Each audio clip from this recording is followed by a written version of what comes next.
Kaisar Pedang Lin Bai. Bab 5901 Tantangan Chen Yule.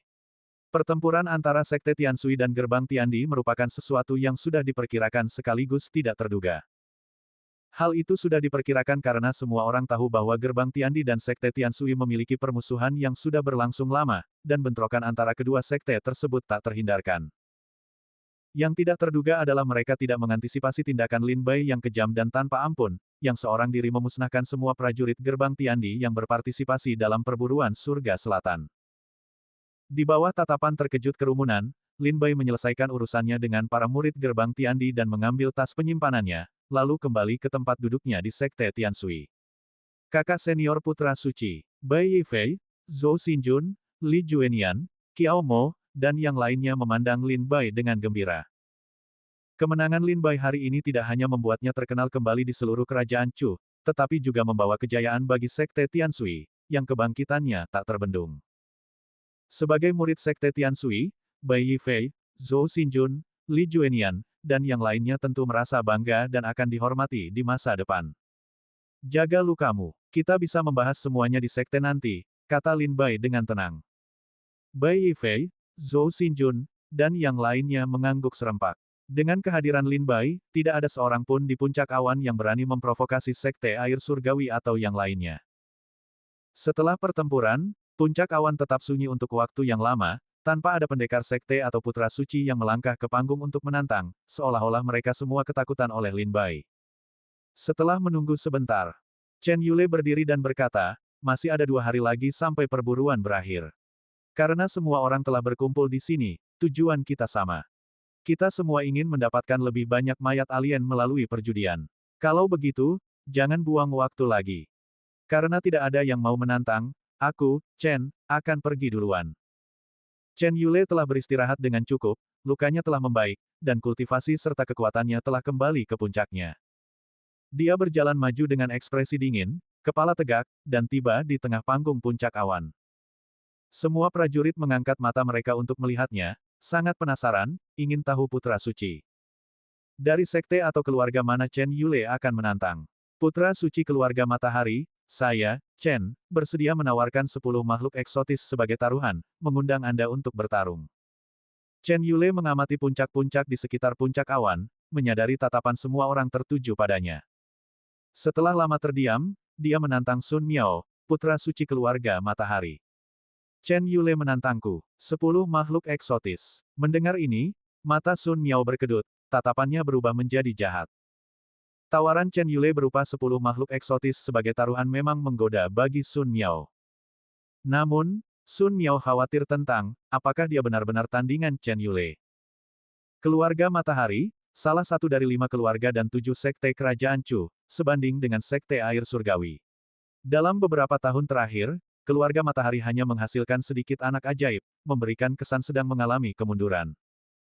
Justru karena alasan inilah keluarga Matahari mengambil risiko besar, mengumumkan bergabungnya mereka ke kubu pangeran ketiga sebelum situasi di ibu kota menjadi jelas. Dalam arti tertentu, keluarga Matahari dan sekte air surgawi memiliki gagasan yang serupa, sama-sama mempercayakan kekayaan sekte dan keluarga mereka kepada keluarga kerajaan. Jika pangeran yang mereka dukung masing-masing naik tahta, keluarga mereka akan bangkit kembali. Saudara Sun, apakah kau mungkin takut? Chen Yule, melihat keheningan Sun Miao yang berkepanjangan, tak kuasa menahan seringai, senyum menantang teruk di bibirnya. Mata Sun Miao berkedut, tatapannya menyipit, tertuju pada Chen Yule dengan permusuhan yang intens. Detik berikutnya, ia hendak bangkit dan melawan. Tetapi kemudian, sebuah tangan keriput terulur dari belakangnya dan menekannya, berbisik, putra suci, kekuatan Chen Yule luar biasa, mempertaruhkan 10 makhluk asing terlalu berlebihan. Gambar. Bagaimana kalau kita bertaruh 3 makhluk eksotis ini? Jika Chen Yule bersedia, maka kita bisa memulai duel, jika tidak, ya sudahlah. Di belakang Sun Miao berdiri seorang pria tua berjubah brokat hitam, memancarkan aura kultivator tingkat tinggi alam buah Dao Tai. Jelas, pria ini adalah pelindung Sun Miao. 3. Bukankah itu agak pelit? Sun Miao ragu-ragu. 3 sudah cukup banyak, kata pria tua itu dengan sungguh-sungguh. Sun Miao menarik napas dalam-dalam, dia mengerti apa yang dikhawatirkan oleh tetua keluarga Sun ini. Seperti yang dikatakan tetua itu, kultivasi Chen Yule sangat kuat, dan dia khawatir Sun Miao tidak sebanding dengannya. Jika dia kalah, ke-10 makhluk eksotis itu akan menjadi milik Chen Yule. Sun Miao juga sangat menyadari kekuatannya sendiri. Meskipun dia tidak bisa berada di peringkat teratas di antara putra-putra suci dari 5 keluarga dan 7 sekte Chu, dia jelas lebih kuat dari Zhao Xiantu dan Limo. Tapi dia memang selangkah lebih maju dari Chen Yule dan Lin Bai. Pikiran Sun Miao berpacu. Setelah terdiam cukup lama, ia berkata, "Saudara Chen, aku tahu kultivasi dan kekuatanmu luar biasa. Aku khawatir aku bukan tandinganmu. Tapi karena kau sudah menantangku, aku tidak ingin mengecewakanmu. Bagaimana kalau begini, kita masing-masing membawa 3 makhluk eksotis sebagai taruhan, dan kita akan bertarung secara adil. Bagaimana menurutmu?" Nada suara Sun Miao tenang, tidak sombong maupun rendah hati. 3. Heh. Mendengar ini, wajah Chen Yule menunjukkan rasa jijik yang lebih besar. Hati Sun Miao mencekam. Ia memang diremehkan oleh Chen Yule. 3 makhluk eksotis terlalu sedikit. Terutama bagi seorang seniman bela diri dengan kultivasi dan kekuatan seperti Chen Yule, menyebutkan taruhan 10 makhluk eksotis dengan santai adalah tanda kepercayaan diri yang ekstrim pada kemampuannya. Sebaliknya, seseorang seperti Sun Miao jelas kurang percaya diri pada kekuatannya sendiri. Saudara Sun, 3 spesies mutan terlalu pelit, Chen Yule terkekeh. Jika leluhur keluarga Sunmu tahu betapa tidak kompetennya keturunan mereka, mereka mungkin akan melompat keluar dari peti mati dan menggigitmu sampai mati. Desis. Mendengar ini, wajah Sun Miao memerah padam, giginya terkatup, tinjunya mengepal, ekspresinya berubah seperti binatang buas. Chen Yule. Sun Miao tiba-tiba berdiri, menunjuk Chen Yule dan meraung, "Saudara Chen, mengapa kau harus berbicara begitu menyakitkan? Aku yakin aku tidak memprovokasi Saudara Chen. Mengapa kau harus berulang kali bercanda tentang leluhur keluarga Sunku? Ini bukan pertama kalinya Chen Yule secara terbuka menyebut leluhur keluarga Sun, setiap kali, Sun Miao akan meledak dalam amarah." Chen Yule mencemooh, "Leluhur keluarga Sun adalah tokoh-tokoh heroik di masa lalu, yang sangat kukagumi. Aku tidak pernah membayangkan keturunan mereka akan begitu hina dan menjijikkan." Sun Miao menggertakkan giginya dan meraung, "Baiklah, Chen Yule, karena kau bersikeras untuk merobek topeng kesopananmu, maka aku akan melawanmu. 10 spesies alien, aku terima." Dengan itu, Sun Miao melompat ke udara, mendarat di tengah platform puncak awan, berdiri berhadapan dengan Chen Yule. Keduanya masing-masing mengeluarkan 10 spesies alien dari kantung penyimpanan mereka, menumpuknya di samping mereka. Siapapun yang menang dapat mengambil semua spesies alien tersebut. Senyum muncul di bibir Chen Yule, pedang gerbang naga di tangannya berkilauan. "Biarkan aku melihat apakah putra suci keluarga Sun generasi ini memiliki kemuliaan leluhurmu." Sun Miao mengepalkan tangan kanannya, dan sebuah tongkat besi hitam panjang muncul di genggamannya. Wajahnya dipenuhi amarah, dia membanting tongkat itu ke tanah, melepaskan kekuatan dahsyat yang menghancurkan awan dalam radius 10.000 mil. Bab 5902 Keluarga Matahari dan Raja Kera. Detik berikutnya. Di puncak awan, pertempuran epik dimulai. Chen Yule berdiri tegak, memegang pedang tajam, seluruh tubuhnya memancarkan niat pedang yang melambung ke langit. Hembusan angin menyapu udara, mengibaskan jubah dan rambutnya, ketajaman niat pedang dalam angin menyapu langit dan bumi. Sun Miao memegang tongkat besi hitam panjang, memperlihatkan otot-otot tubuh bagian atasnya yang jelas, memancarkan aura liar. Swoosh! 2 suara desisan secepat kilat terdengar saat Chen Yule menyerbu ke arah Sun Miao dengan pedangnya. Sun Miao menendang tongkatnya dengan satu kaki, tongkat itu bergerak seperti kuda liar, menyerang langsung ke arah Chen Yule. Dalam sekejap, di puncak awan, energi pedang saling bersilangan dan bayangan tongkat itu melonjak seperti gelombang.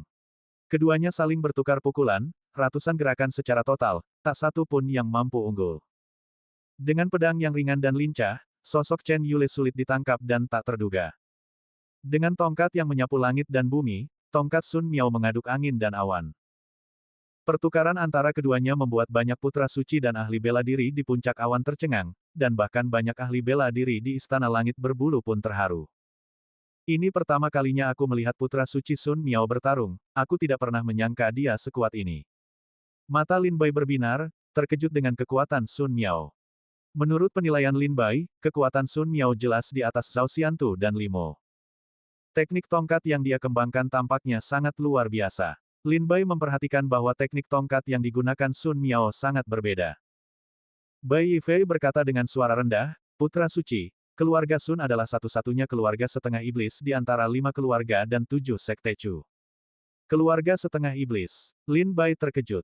Ya, keluarga setengah iblis. Bai Yifei menjelaskan dengan suara rendah, dalam garis keturunan anggota keluarga Sun, ada jejak rahasia agung yang setara dengan monyet langit. Sang bijak agung yang menyamai surga.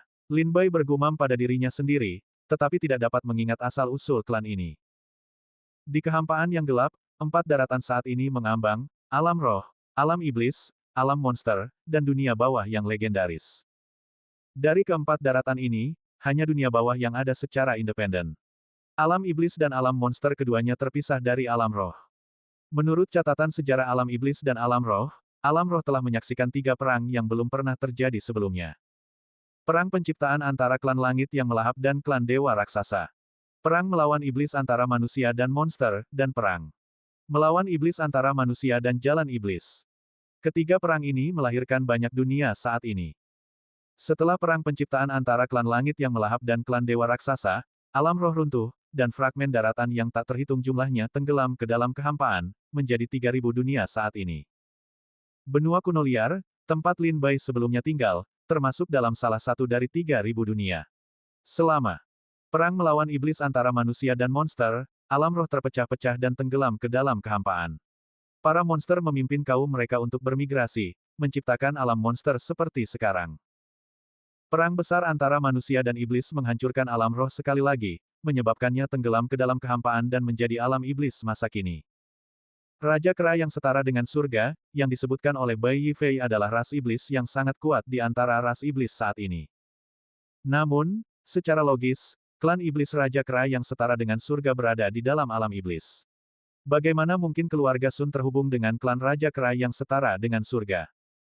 Lin Bai bertanya dengan bingung, bagaimana mungkin keluarga Sun terhubung dengan klan Raja Kera yang setara dengan surga? Aku tidak tahu. Bai Yifei menggelengkan kepalanya dan berkata, aku hanya tahu bahwa 100.000 tahun yang lalu, ketika Istana Iblis 9 Neter membuat masalah di benua timur, leluhur pendiri keluarga Sun, dengan memegang tongkat besi, menyapu benua timur, menyebabkan Istana Iblis 9 Neter mundur dalam kekalahan. Setelah pertempuran itulah keluarga Sun bangkit menjadi terkenal, menjadi salah satu keluarga teratas di kerajaan Chu setelah kehancuran Istana Iblis 9 Neter. Petik 2. Dan alasan leluhur keluarga Sun mampu menyapu benua timur saat itu adalah karena garis keturunan Raja Kera yang setara dengan surga yang ada di dalam dirinya. Bai Yifei menjelaskan dengan suara rendah. Dia tidak tahu mengapa keluarga Sun memiliki hubungan dengan alam iblis. Keluarga setengah iblis. Lin Bai bergumam pada dirinya sendiri. Dari kejauhan, Qian Hen sepertinya mendengar bisikan Lin Bai dan berkata sambil tersenyum, Saudara Lin, sebenarnya seharusnya tidak disebut keluarga setengah iblis, melainkan keluarga setengah dewa. Klan monyet suci Qitian memiliki kekuatan yang sangat besar di alam iblis. Menyebut mereka setengah iblis tidak begitu tepat, setengah dewa lebih cocok. Setelah mendengar suara Qian Hen, Lin Bai bertanya dengan penasaran, kalau begitu, Saudara Qian, apakah Anda tahu mengapa keluarga Sun memiliki hubungan dengan alam iblis? Qian Hen tampak berpikir, menundukkan kepala dan tersenyum, tetapi tidak terburu-buru menjawab. Setelah lama terdiam, dia tersenyum dan berkata, ada legenda di perbendaharaan keluarga Qian. Tapi aku tidak tahu apakah legenda ini benar atau salah. Lin Bai berkata sambil tersenyum, aku ingin mendengar detailnya. Qian Hen berkata, sekitar 100.000 tahun yang lalu, seorang anggota kuat dari klan Raja Kera dari alam iblis menyeberangi kehampaan dan pergi ke alam iblis. Kemudian, dia bertemu dengan seorang wanita muda yang cantik di benua timur, dan keduanya jatuh cinta dan memiliki keturunan. Dia berkata kepada Lin Bai, dan keturunan itu seharusnya adalah leluhur pendiri keluarga Sun. Tentu saja, ini hanya legenda, dan sulit untuk mengatakan apakah itu benar atau salah. Lin Bai mengerutkan kening dan merenung sejenak, lalu tersenyum dan berkata, itu pasti bukan tanpa dasar, mungkin memang benar. Qian Hen menatap Sun Miao dan menghela napas pelan, entah itu benar atau tidak, leluhur pendiri keluarga Sun memang luar biasa. Matanya berbinar penuh kenangan, di perbendaharaan keluarga Qian, terdapat catatan tentang keluarga Sun, yang menyatakan bahwa leluhur pendiri keluarga Sun, menyapu 8 gurun dengan tongkat besi dan menaklukkan 3 alam dengan hati yang penuh ambisi. Dia pernah menyapu 10.000 gunung dengan satu pukulan, dan dia juga memusnahkan seorang kultivator kuat di tingkat buah Dao Hunyuan dengan satu serangan. Dalam pertempuran yang menghancurkan Istana Iblis Sembilan Neter, leluhur pendiri keluarga Sun memberikan kontribusi yang sangat besar. Setelah kehancuran Istana Iblis Sembilan Neter, para pendekar benua timur mendirikan Monumen Jasa Penaklukan Iblis, yang mencantumkan 1 dewa, 3 orang suci, 7 yang mulia, dan 9 pahlawan. Di antara mereka, leluhur pendiri keluarga Sun, Sun Qiqian, adalah salah satu dari 9 pahlawan. Mata Lin Bai tiba-tiba berbinar, dipenuhi dengan keterkejutan. Leluhur pendiri keluarga Sun sebenarnya adalah seseorang yang pantas diabadikan di Monumen Jasa Penaklukan Iblis di benua timur. Tidak heran kakak Chen selalu mengatakan bahwa keturunan keluarga Sun mencemarkan nama baik leluhur mereka. Ternyata leluhur mereka benar-benar luar biasa. Lin Bai tersenyum getir. Dia akhirnya mengerti mengapa Chen Yule selalu mengejek Sun Miao dan keluarga Sun. Monumen Jasa Penaklukan Iblis adalah prasasti yang diukir oleh para pendekar benua timur setelah kehancuran Istana Iblis Sembilan Neter, berdasarkan kontribusi mereka dalam pertempuran. Di atasnya terdapat nama-nama, 1 dewa, 3 orang suci, 7 yang mulia, dan 9 pahlawan, total 20 pendekar bela diri. Kedua-puluh pendekar bela diri ini semuanya memberikan kontribusi yang tak terhapuskan dalam pertempuran untuk menghancurkan Istana Iblis Sembilan Neter. Itulah sebabnya mereka dihormati oleh para pendekar bela diri benua timur dengan nama mereka diukir di monumen untuk generasi mendatang. Saat itu, jumlah pendekar bela diri dari benua timur yang berpartisipasi dalam penghancuran Istana Iblis Sembilan Neter tak terhitung jumlahnya, dengan hampir seluruh benua timur diliputi perang. Namun, hanya 20 pendekar bela diri ini yang dikenang oleh para pendekar bela diri di benua timur. Nama-nama mereka terukir di sebuah monumen, yang menunjukkan nilai kontribusi mereka yang sangat besar. Meskipun Sekte Tianshui memberikan kontribusi signifikan terhadap penghancuran Istana Iblis Sembilan Neter, Sekte Tianshui memiliki motif tersembunyi, ingin menggunakan perang ini untuk memajukan kekuasaannya sendiri. Akibatnya, sekte ini ditindas oleh Kerajaan Chu, yang menyebabkan kesulitan yang dialaminya saat ini. Oleh karena itu, tidak ada satupun leluhur Sekte Tianshui yang terukir di Monumen Penghancur Iblis. Bab 5903 Judi Berbasis Awan. Suara gemuruh menggema di puncak awan saat pertempuran antara Chen Yule dan Sun Miao membentang dari puncak gunung hingga ke udara. Asap hitam mengepul dari tubuh Sun Miao, gelombang kekuatan dahsyat terpancar darinya, mata merah darahnya berkilat di dalam asap dan debu. Dia tampak seperti binatang buas. Dengan raungan, bayangan tongkat sepanjang 100 kaki melesat keluar dari asap dan debu, menebas ke arah Chen Yule. Chen Yule berputar dan bergoyang, melepaskan semburan niat pedang. Energi pedang yang tiba-tiba berputar-putar itu menyerbu Sun Miao seperti 1000 sungai yang mengalir ke laut. Pertempuran antara keduanya membuat semua orang terdiam. Selain pertempuran antara Yan Han dan Lin Bai, pertarungan antara Chen Yule dan Sun Miao ini bisa dibilang duel terkuat antara putra suci puncak awan sejauh ini. Sangat kuat. Chen Yule, putra suci keluarga Chen, dan Sun Miao, putra suci keluarga Sun, bukanlah lawan yang mudah dikalahkan. Sungguh spektakuler. Apakah ini kekuatan putra suci dari 5 keluarga dan 7 sekte Chu?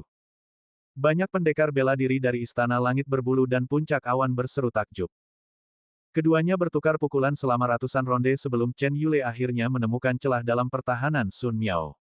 Pedangnya yang tajam menebas, membuat Sun Miao terpental. Asteris puff. Asteris.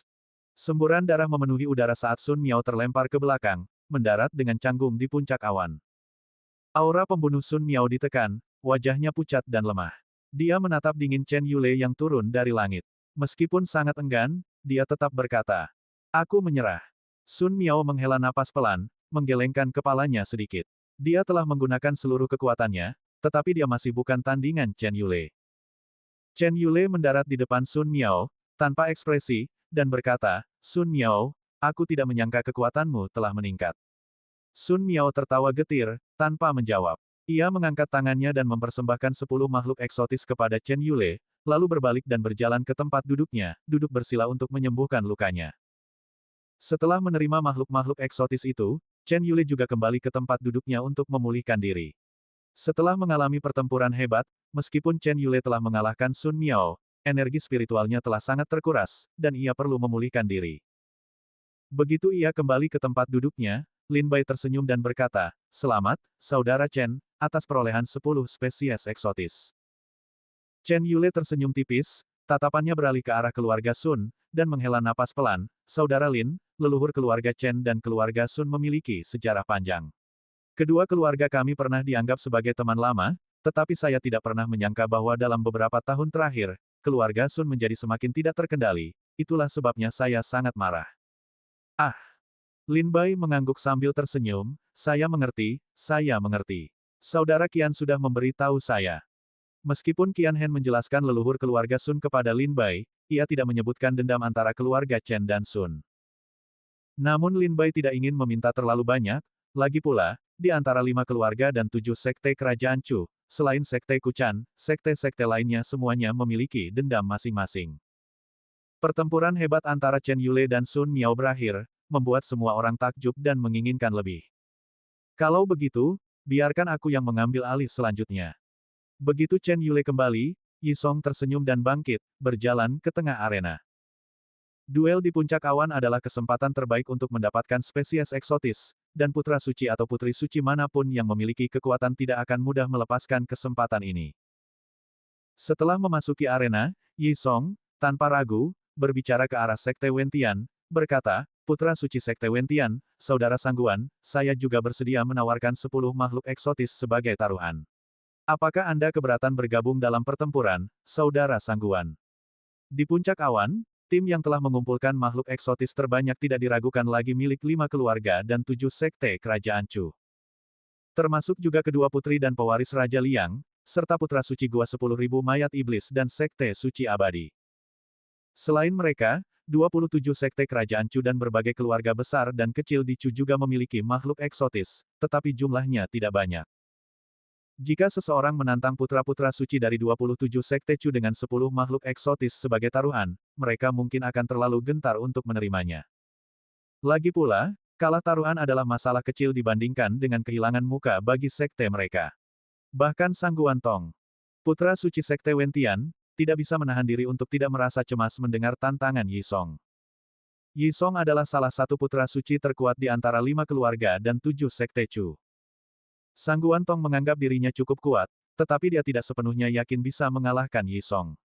Terlebih lagi, masalah krusialnya adalah, seperti Chen Yule, Yi Song menawarkan 10 makhluk eksotis. Meskipun Sangguan Tong dari Sekte Wentian telah memperoleh cukup banyak makhluk eksotis di tempat perburuan surga selatan, dia hanya memiliki sekitar 20 paling banyak. Jika Yi Song menawarkan 10 sebagai taruhan dan mereka kalah, keuntungan Sekte Wentian akan berkurang setengahnya. Lebih jauh lagi, kalah taruhan dari Yi Song akan sangat merusak reputasi sekte. Tetapi jika dia tidak menerima tantangan itu akan terdengar lebih buruk lagi. Orang-orang akan berkata, bahwa putra suci dari Sekte Wentian yang terhormat bahkan tidak berani menerima tantangan Yi Song, sungguh pengecut. Opini publik adalah hal yang menakutkan. Setelah ragu-ragu cukup lama dan bertukar kata dengan tetua penjaga, Sangguan Tong akhirnya mengangguk setuju. Detik berikutnya, Sangguan Tong melompat dari tempat duduknya, mendarat di arena, mengeluarkan 10 makhluk eksotis, dan pertempuran antara keduanya berakhir. Sekte Dewa Langit adalah yang paling terampil dalam seni dan teknik ilahi, dan Yi Song melepaskan satu demi satu seni ilahi yang tak tertandingi. Dunia dipenuhi dengan api, guntur, embun beku, badai, kehancuran, dan kekuatan dahsyat lainnya. Meskipun Sangguan Tong, putra suci dari Sekte Wentian, tidak lemah, dia dengan cepat kehilangan keseimbangan di bawah gempuran seni dan teknik ilahi Yi Song, memperlihatkan celah dalam kepanikannya. Yi Song memanfaatkan celah itu dan menjatuhkan putra suci dari Sekte Wentian ke tanah, mengalahkannya. Terima kasih atas konsesimu. Yi Song tersenyum, menyimpan ke-10 makhluk eksotis itu, dan segera kembali ke tempat duduknya. Duel berlanjut. Di antara 27 Sekte Chu, terdapat juga sekte-sekte yang mengeluarkan tantangan, tetapi lawan pilihan mereka adalah Huang Qingyun dan Sui Mo Dan. Huang Qingyun adalah gadis suci dari Istana Teratai Suci, salah satu dari 5 keluarga dan 7 sekte Chu. Sui Mo Dan adalah putra suci dari Sekte Danxia, salah satu dari 5 keluarga dan 7 sekte Chu. Huang Qingyun, tentu saja, adalah monster tua yang telah bereinkarnasi, dan metode serta kekuatannya luar biasa, dengan mudah mengalahkan penantangnya. Namun, Sui Mo Dan tidak mudah dikalahkan. Meskipun Sui Mo Dan adalah gadis suci dari Sekte Danxia dan termasuk dalam 5 keluarga dan 7 sekte Chu, Sekte Danxia terutama adalah sekte yang berfokus pada alkimia. Jika murid-murid mereka bersaing dengan mereka dalam alkimia, mereka dapat menghancurkan sebagian besar ahli bela diri di Chu. Tetapi ketika menyangkut pertarungan, mereka tidak Gitu mahir. Terlebih lagi, Sui Modan tampak agak bodoh dan jelas tidak terampil dalam pertempuran. Oleh karena itu, tantangan dari Sekte Dansia kepada Putra Suci Sekte Chu ke-27 menuai ejekan dari banyak pendekar bela diri di dalam dan di luar puncak Yun Xiao dan Istana Surgawi Yuhua. Putra Suci Sekte Petir Biru benar-benar tidak tahu malu, berani menantang Sekte Dansia. Apakah mereka tidak tahu Sekte Dansia tidak pandai berjudi dan bertarung? Berpartisipasi dalam arena perburuan surga selatan hanyalah formalitas bagi mereka. Sekte Petir Biru sudah keterlaluan. Di dalam Istana Surga Berbulu, banyak tokoh kuat menunjukkan cemoohan setelah mendengar bahwa Putra Suci Sekte Petir Biru telah menantang gadis suci Sekte Dansia. Duduk di sudut, Ye Danyang sedikit mengangkat kepalanya, melihat Suimo dan di layar cahaya, tatapannya agak rumit. Kemudian dia menatap penantangnya, Putra Suci Sekte Petir Biru, niat membunuh yang dingin terpancar di matanya. Bab 5904 Kekuatan Suimo dan Wang Ai, Putra Suci Sekte Petir Biru, bersedia menawarkan 5 makhluk eksotis sebagai taruhan, dan meminta gadis suci Sekte Dansia, Nona Suimo dan, untuk datang dan menawarkan bimbingannya. Putra Suci Sekte Petir Biru, salah satu dari 27 Sekte Kerajaan Chu, tiba di arena dan membungkuk ke arah Sekte Dansia. Mendengar ini, semua pendekar di Sekte Dansia segera mengerutkan kening, memandang Sekte Petir Biru dengan sedikit rasa tidak senang. Sebelum Sekte Dansia dapat menjawab, para pendekar lain di puncak awan mulai mengejeknya. Pertama adalah Yi Song, yang tertawa dingin, Putra Suci Sekte Petir Biru cukup mampu, bukan? Dengan begitu banyak pendekar di puncak awan, kau bahkan tidak menantang mereka, tetapi malah menantang Sekte Dansia. Chen Yule juga tertawa dan menimpali, apakah seni dan teknik ilahi yang dikembangkan oleh Sekte Petir Birumu hanya berguna untuk menindas perempuan? Petik 2. Hahaha. Kata-kata Chen Yule segera menyebabkan banyak pendekar di puncak awan tertawa terbahak-bahak. Lin Bai tersenyum kecut, Saudara Chen, Saudara Yi, aku benar-benar tidak menyangka kalian berdua begitu tajam lidahnya. Chen Yule mencibir dan berkata, Saudara Lin, aku tidak tahan Sekte King Lei menantang Sekte Dansia. Yi Song mengerutkan bibir dan berkata, semua pendekar bela diri di Chu tahu bahwa Sekte Dansia adalah Sekte Alkimia, dan murid-muridnya tidak pandai bertarung. Sekte King Lei tahu ini, namun mereka tetap menantang mereka, mereka pasti punya motif tersembunyi. Ekspresi Lin Bai tiba-tiba berubah, dan tatapannya menjadi gelap saat ia menatap Putra Suci Sekte King Lei di arena. Putra Suci Sekte King Lei berdiri di arena, wajahnya tenang dan tak terpengaruh. Ia tentu tahu bahwa menantang gadis suci Sekte Dansia, Sui Modan, agak merendahkan martabatnya. Tapi ia tidak peduli. 27 Sekte Chu selalu ditekan oleh 5 keluarga dan 7 Sekte Chu. Sekarang setelah mereka akhirnya memiliki kesempatan ini untuk menunjukkan diri di depan semua seniman bela diri di dunia, dia tentu saja tidak ingin melepaskannya. Selama dia bisa mengalahkan putra suci dan gadis suci dari 5 keluarga dan 7 sekte, bahkan jika itu adalah gadis suci Sekte Dansia, nama Sekte King Lei akan menjadi terkenal di seluruh Chu. Ini bukanlah keputusan mendadak dari Putra Suci Sekte King Lei, itu adalah sesuatu yang telah direncanakan oleh para petinggi sekte sebelum perburuan di lapangan perburuan surga selatan dimulai. Mereka memberitahunya bahwa selama fase taruhan, dia akan menantang gadis suci Sekte Dansia. Harga diri, tidak penting. Hanya 5 keluarga dan 7 sekte yang peduli dengan harga diri, 27 sekte kerajaan Chu perlu masuk dan memanfaatkan setiap kesempatan untuk memamerkan kekuatan mereka. Mendengar kata-kata Yi Song dan Chen Yule, Lin Bai juga merasa bahwa tantangan Sekte King Lei kepada Sekte Dansia memang tidak tahu malu. Lin Bai tersenyum dan berkata, Sekte Dansia tidak pandai bertarung. Jika teman-teman kita dari Sekte King Lei ingin bertukar beberapa pukulan, aku bersedia. Petik 2. Aku bersedia. Kata-kata ini membuat putra suci Sekte King Lei merinding. Dia tidak bisa menahan rasa takut, adegan Lin Bai membantai murid gerbang langit dan bumi terlintas di benaknya. Kau bersedia, aku tidak. Putra suci Sekte King Lei gemetar, keringat dingin mengucur di dahinya. Dia tidak menyangka bahwa menantang Sekte Dansia akan memprovokasi ketidaksenangan Lin Bai, Yi Song, dan Chen Yule. Pada saat ini, Sui Modan dari Sekte Dansia berdiri sambil tersenyum dan berkata, Saudara Lin Bai, Saudara Yi Song, Saudara Chen Yule, karena dia di sini untuk menantangku, maka aku akan melawannya. Sambil berbicara, Sui Modan berjalan ke tengah arena dan berdiri berhadapan dengan putra suci Sekte King Lei. Chen Yule berbisik, Nona Sui, hati-hati. Yi Song tertawa, Nona Sui, tidak apa-apa jika Anda tidak bisa menang.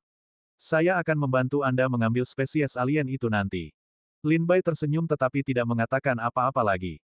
Yi Song mengerutkan kening dan menoleh ke pelindung Sekte Danxia. Cek, bagaimana mungkin Anda membiarkan Nona Sui melawan putra suci Sekte King Lei? Pelindung Sekte Danxia adalah seorang pria tua kurus berjubah abu-abu. Mendengar pertanyaan Yi Song, dia tidak menjawab tetapi malah mengelus janggutnya dan tersenyum. Secercah keanehan terselip dalam senyumannya. Ayolah, bukankah kau ingin bertarung? Sui Modan berjalan menghampiri putra suci Sekte King Lei, menggulung lengan bajunya untuk memperlihatkan lengannya yang halus dan lembut. Ia bertubuh mungil, dengan wajah tembem, seperti boneka porselen. Berdiri di hadapan putra suci Sekte King Lei, dengan lengan baju tergulung, siap bertarung, ia tampak seperti gadis kecil yang marah. Jauh dari kesan berwibawa, ia malah tampak agak lucu. Namun demikian, Sekte Danxia telah menerima tantangan tersebut, dan Sui Mo dan telah memasuki arena. Duel pun dimulai. Aku ingin belajar. Putra suci Sekte King Lei, menyadari dirinya sedang dipermalukan, tidak ragu-ragu dan melepaskan kekuatan ilahinya untuk menyerang Sui Modan. Ia ingin mengakhiri pertempuran secepat mungkin, mengalahkannya dengan kekuatan yang luar biasa. Dengan gerakan cepat, kilat menyambar di sekitarnya, awan dan angin bergejolak, dan kekuatan guntur menyebar ke segala arah. Anak ini benar-benar tidak tahu bagaimana bersikap lembut pada wanita, langsung memiliki kemampuan supranatural yang begitu kuat. Yi Song mengangkat alisnya, merasakan kekuatan mengerikan yang melonjak di dalam putra suci Sekte King Lei. Chen Yule dan Lin Bai menyipitkan mata, menatap tajam putra suci Sekte King Lei. Jika Sui Modan bukan tandingannya, Lin Bai dan Chen Yule mungkin akan turun tangan untuk menyelamatkannya. Tapi apa yang terjadi selanjutnya hampir membuat Lin Bai, Chen Yule, dan Yi Song ketakutan. Tepat ketika putra suci Sekte King Lei, membawa kekuatan petir, menyerbu ke arah Sui Modan. Senyum aneh muncul di wajah Cubi Sui Modan. Dia meneriakkan perintah dan melangkah maju, meraih petir di telapak tangannya, lalu membantingnya ke bawah, menghantam putra suci Sekte King Lei ke tanah.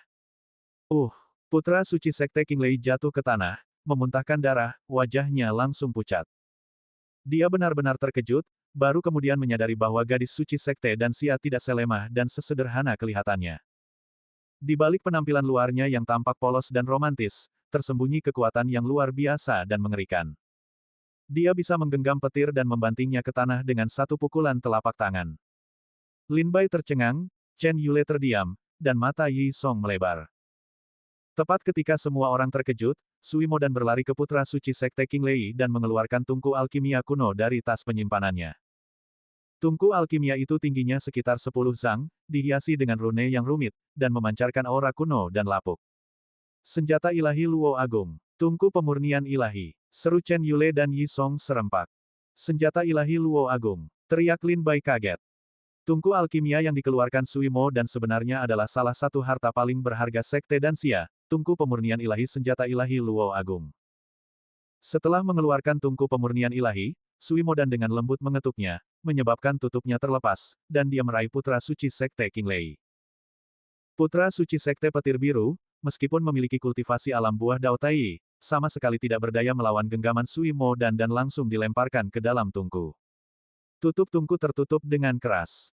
Sui Mo dan kemudian mengeluarkan labu giok dari tas penyimpanannya dan meletakkannya di bawah tungku pemurnian dewa. Sumbat labu terbuka, dan semburan api yang menyala-nyala meletus dari dalam, membakar bagian bawah tungku. Api abadi, seru Yi Song dan Chen Yule lagi. Apa yang dia pikirkan? Dia akan memurnikan putra suci Sekte Petir Biru. Di tengah keterkejutan semua orang, Sui Mo dan berdiri tersenyum di samping tungku pemurnian dewa.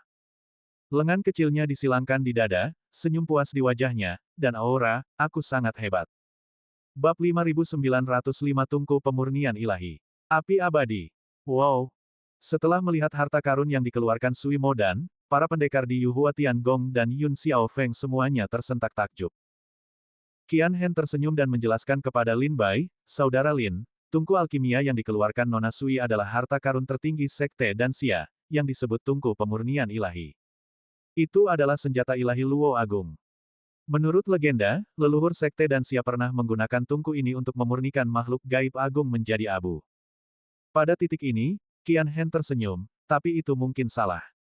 Meskipun tungku pemurnian ilahi adalah senjata ilahi Luo Agung dengan kekuatan yang sangat dominan, tetap saja tidak mudah untuk memurnikan makhluk gaib agung menjadi abu. Chen Yule menyela, saudara Qian, Anda salah. Memang benar bahwa tungku pemurnian ilahi tidak dapat memurnikan makhluk gaib agung menjadi abu, tetapi bagaimana jika kita menambahkan api abadi yang tak pernah padam? Qian Hen menyipitkan matanya dan berpikir serius sejenak, jika kita menambahkan api abadi yang tak pernah padam, mungkin itu mungkin. Chen Yule menunjuk ke kobaran api di bawah tungku pemurnian ilahi dan berkata, Saudara Lin, meskipun tungku pemurnian ilahi adalah harta tertinggi Sekte Danxia, fondasi Sekte Danxia adalah api abadi yang tak pernah padam. Konon leluhur pendiri Sekte Danxia, saat berkelana di padang gurun pegunungan yang terpencil, secara tidak sengaja menemukan api abadi ini di dalam gunung berapi. Karena tidak akan pernah padam, maka dinamakan api abadi yang tak pernah padam. Petik 2. Api ini sangat dahsyat, dapat digunakan tidak hanya untuk alkimia dan pembuatan senjata tetapi juga untuk pertempuran, memiliki kekuatan yang luar biasa. Ketika Istana Iblis 9 Neter dihancurkan, seorang leluhur Sekte Danxia menyebarkan api abadi yang tak pernah padam di benua timur. Api yang berkobar itu membakar selama 30 tahun, mengubah gunung, sungai, dan semua hal di bumi menjadi abu. Tidak ada satupun sisa dari Istana Iblis 9 Neter yang lolos. Jika leluhur Sekte Danxia tidak datang untuk mengambil api abadi yang tak terpadamkan, api itu mungkin masih menyala di wilayah timur hingga hari ini. Chen Yule dan Qian Hen menjelaskan harta karun yang diambil oleh Sui Mo dan dengan jelas dan ringkas. Baik tungku pemurnian senjata ilahi Luo Agung maupun api abadi yang menyala abadi adalah harta karun yang tak ternilai harganya di alam iblis. Qian Hen tertawa lagi, bahkan labu giok yang digunakan Nona Sui untuk menyimpan api abadi yang tak terpadamkan, adalah senjata ilahi Tai yang dibuat khusus oleh Sekte Danxia. Lin Bai juga memperhatikan labu giok yang diletakkan di bawah tungku pemurnian, bagian dalamnya dipenuhi aura asal Tai. Ini jelas merupakan senjata ilahi Tai. Tetapi setelah direnungkan lebih dalam, itu masuk akal. Bagaimana mungkin harta karun biasa dapat menampung api abadi yang tak terpadamkan?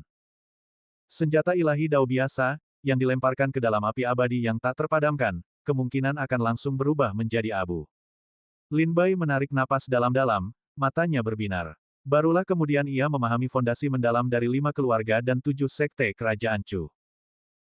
Putra-putra suci dari keluarga Zhao dan Li datang ke padang perburuan surga selatan untuk berburu, ditemani tidak hanya oleh senjata Tai kelas tinggi, tetapi juga oleh senjata ilahi Tai yang dapat mereka hasilkan dengan mudah.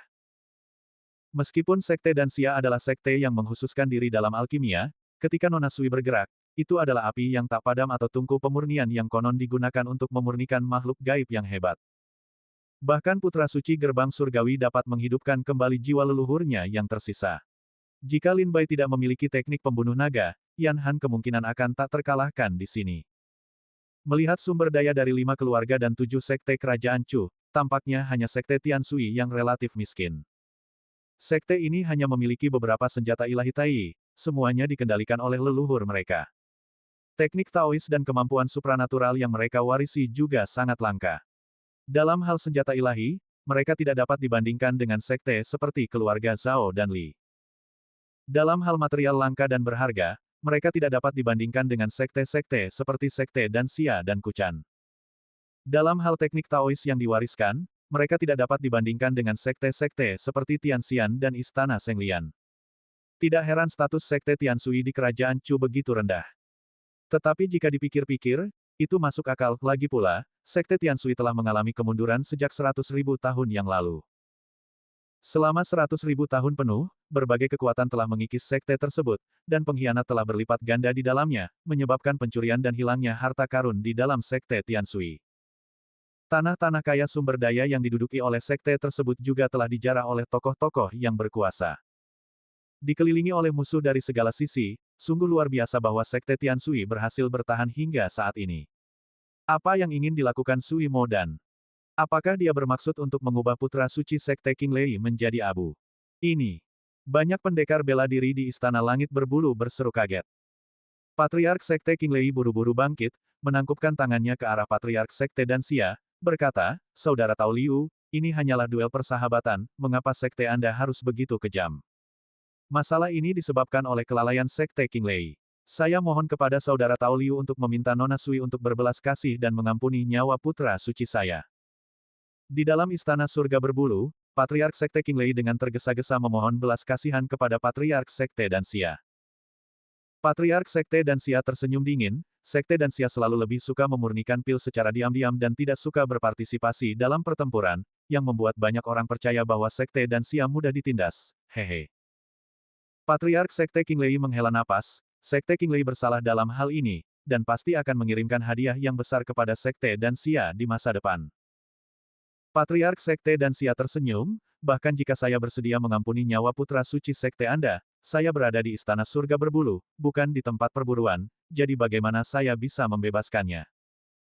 Patriark Sekte Qinglei berkata, selama rekan Taois Liu mengangguk, saya akan meminta Yang Mulia Kaisar Chu untuk menggunakan kekuatan ilahinya, dan itu pasti akan berhasil.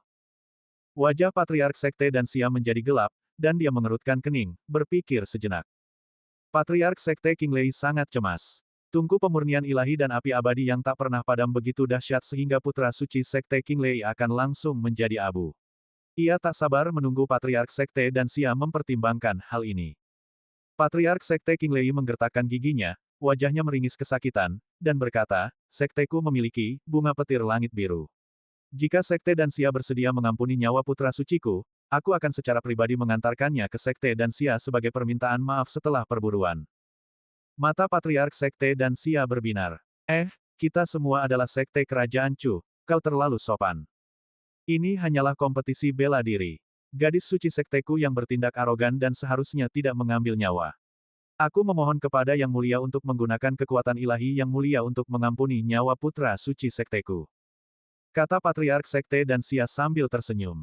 Kaisar Chu, yang duduk di singgasana naganya, mengangguk sedikit dan segera mengaktifkan susunan sihir, mengirimkan pesan telepati ke telinga Sui Mo dan banyak orang di Istana Langit Berbulu tertawa kecil, mata mereka dipenuhi ejekan saat mereka memandang anggota Sekte Qinglei. Anggota Sekte Qinglei tentu saja mengerti bahwa upaya mereka untuk mendapatkan keuntungan telah menjadi bumerang, mereka tidak hanya gagal membangun prestise sekte mereka, tetapi mereka juga telah memberikan ramuan obat yang berharga dengan sia-sia. Di puncak awan, Sui Mo dan mengangkat dagunya, menyilangkan lengannya, dan berdiri dengan angkuh di depan tungku pemurnian dewa, menunggu pil itu diekstraksi. Tidak ada suara yang terdengar dari dalam tungku. Tetapi jelas bahwa putra suci Sekte Petir Biru, yang terperangkap di dalamnya, sedang berusaha mati-matian untuk melarikan diri. Namun, tungku itu sangat mendominasi, tidak peduli seberapa keras dia meronta, dia tidak bisa mengeluarkan suara, apalagi melarikan diri. Tepat ketika Sui Mo dan sedang menghitung waktu, mengantisipasi kematian putra suci yang akan segera terjadi, sebuah transmisi suara mencapai telinganya. Modan kecil, berhentilah bermain-main, lepaskan dia. Ini bukan kehendakku, ini kehendak leluhur sektemu. Mendengar ini, senyum Sui Mo dan membeku, perlahan menghilang, digantikan oleh kemarahan dan ketidakpuasan. Dia cemberut dengan marah, dengan enggan mengambil labu giok, menarik kembali api abadi, dan sekaligus membuka tutup tungku pemurnian dewa.